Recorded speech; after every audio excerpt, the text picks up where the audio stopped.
The African Wildlife Conservation Fund was established in 2005. It's a registered NGO in the United States and a registered trust in Zimbabwe.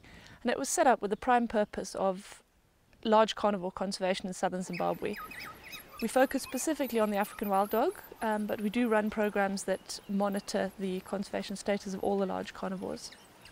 The African Wildlife Conservation Fund works exclusively in the Zimbabwean part of the Greater Limpopo Transfrontier Conservation Area. The key study areas are the Savi Valley Conservancy, a privately owned wildlife conservancy, and the Gonorrhoea National Park. But we do incorporate the other regions in the Zimlowveld, and we work with South Africa and Mozambique as part of the bigger picture of the GLTFCA as a whole. We do management-driven research, so research that is focusing specifically on trying to make or aid the best management decisions.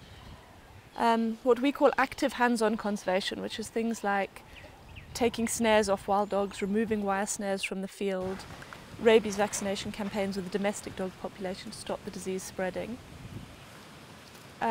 We also have a very large-scale and long-term environmental education program with 123 primary schools in the communities neighbouring Savi Valley and Gonorrhoea National Park. And as well as that, we work with communities on a sort of community engagement program. And then the fourth component is the less exciting perhaps, but just as important, policy dialogue and management plans, and trying to influence decision makers in a way that benefit the large carnivores and specifically wild dogs. The African Wildlife Conservation Fund team, it's a very small team of dedicated, largely local staff. We've got myself as the projects director, and then Jess Watermeyer as the assistant projects manager.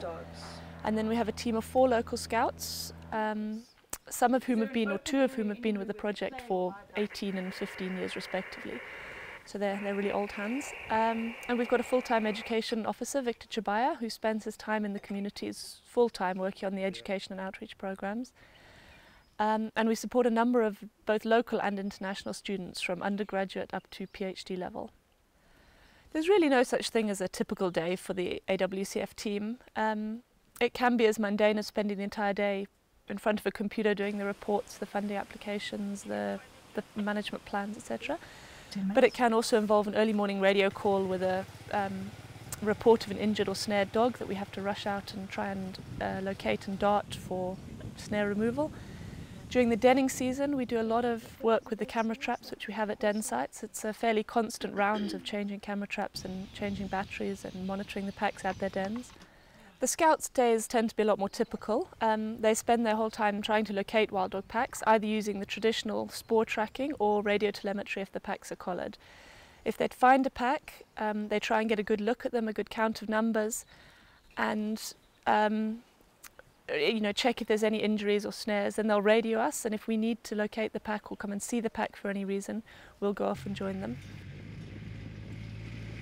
With wide-ranging large carnivores, like African wild dogs, cheetah as well, there's limited point in trying to only conserve them inside protected areas. They often range beyond the boundaries.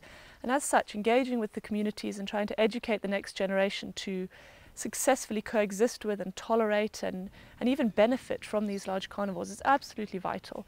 We can go and take off snares and we can do our bit, but all we're doing is sticking a plaster on the wound, and actually what we need to be doing is trying to tackle the source of the problem, which is often outside the protected areas in the communities who are poaching, who are persecuting these carnivores.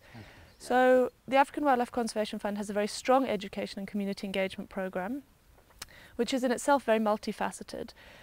We started off with a conservation awareness program, putting conservation materials into schools to teach children specifically about wild dogs and other carnivores. But we soon realized that a lot of them can't read and have no access to any books to teach them to read, so we've also established a literacy program.